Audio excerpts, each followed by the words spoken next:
Canal Pretos FC no YouTube, quero falar sobre a derrota do São Paulo para o Fluminense, 2-0 no estádio do Morumbi, e uma derrota justa. Lembrando que o Fluminense, antes do São Paulo, era treinado, antes do Fernando Diniz treinar o São Paulo, o Fluminense era treinado por Fernando Diniz. E o Marcão, como técnico do Fluminense, utilizou todo o método que ele aprendeu com o Fernando Diniz para derrotar o próprio mestre. Foi exatamente isso que aconteceu. O Fluminense jogou mais do que o São Paulo, mereceu a vitória e saiu da zona de rebaixamento nesta rodada do Campeonato Brasileiro. Fez 1-0 com o Digão de cabeça, numa falha do Arboleda, e depois fez 2-0 em seguida com o Marcos Paulo. E a partir do momento que o Fluminense fez 2-0, o São Paulo simplesmente se apagou no jogo. Não teve poder de reação, voltou do intervalo com mudanças na escalação. Fernando Diniz começou com o meio-campo mais pesado, dá para dizer assim. Depois tentou com a entrada do Hernanes, não funcionou. Alexandre Pato é um jogador que não está resolvendo absolutamente nada. Eu achei até que ele iria jogar bem. E aí a situação realmente começa a ficar ruim para o São Paulo, que perdeu, levou olé do Fluminense e ainda teve os jogadores xingados pela torcida. O que é preciso ser feito? Primeiro, o Fernando Diniz tem que abandonar alguns nomes do São Paulo. Não é que seja abandonar, mas que preserve alguns nomes. Tá certo que é difícil você ter jogador de quase R$1 milhão no banco de reservas, como é o caso do Pato. O Hernanes também é um jogador caro. Imagina se você tira o Daniel Alves também da equipe. Será muito medalhão no banco. O São Paulo precisa de futebol, organização tática. O Diniz tenta colocar a sua filosofia, mas se ele tiver um time pesado nas mãos, ele não vai conseguir jogar em transição, em velocidade. Isso, para mim, está muito claro.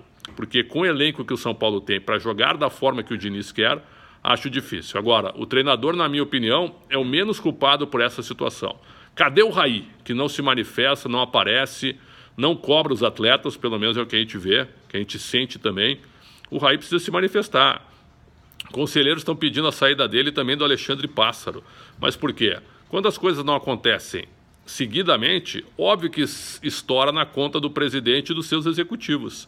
O presidente Leco é remunerado, não se manifesta, não dá entrevista, não presta contas aos sócios e também aos torcedores. O Raí foi um grande nome da história como jogador, mas como diretor executivo não tem a mesma competência, é o que parece. E aí os jogadores ficam dando entrevista, o Fernando Diniz põe a cara a tapa e o São Paulo segue nessa sua sina de derrotas sem conseguir grandes resultados. Já foi ultrapassado pelo Grêmio, tinha uma quarta colocação até certo ponto confortável, já perdeu a quarta colocação, está em quinto e pode sim sofrer perdendo a quinta colocação com o decorrer do campeonato. Faltam 7 rodadas, São Paulo terá que enfrentar o Grêmio em Porto Alegre, recebe o Inter num jogo de confronto direto no Morumbi. A situação não é boa e terá que haver uma resposta no jogo difícil contra o Atlético Paranaense. Agora, o Fernando Diniz, eu repito, é o menos culpado dessa situação.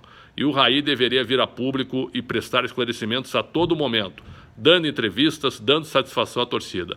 Mas me parece que a omissão dele pode fazer com que ele realmente tenha que deixar o São Paulo abrindo espaço para novas lideranças. É mais um ano de São Paulo vive muitos altos e baixos, mais baixos do que altos, preocupando ainda mais a sua torcida para o ano que vem. Será que o Fernando Diniz vai permanecer? É o menos culpado, eu repito. Agora, como é que a direção fica? O que a direção pensa para o ano que vem? Um planejamento já está sendo iniciado? Nada é falado sobre isso. Vamos aguardar. São Paulo agora tem jogos difíceis pela frente. Canal Pretos FC no YouTube. Se você gostou desse vídeo, dê like e também ative o sininho para receber conteúdos exclusivos do nosso canal. Ao mesmo tempo, também na descrição do vídeo tem o link do NetBet, que é o nosso parceiro. Você clica lá, se cadastra, recebe R$5 grátis para fazer apostas online em modalidades esportivas, tá certo? Sempre muito bom contar com vocês. Um grande abraço a todos, obrigado pelo carinho, pela audiência e até a próxima.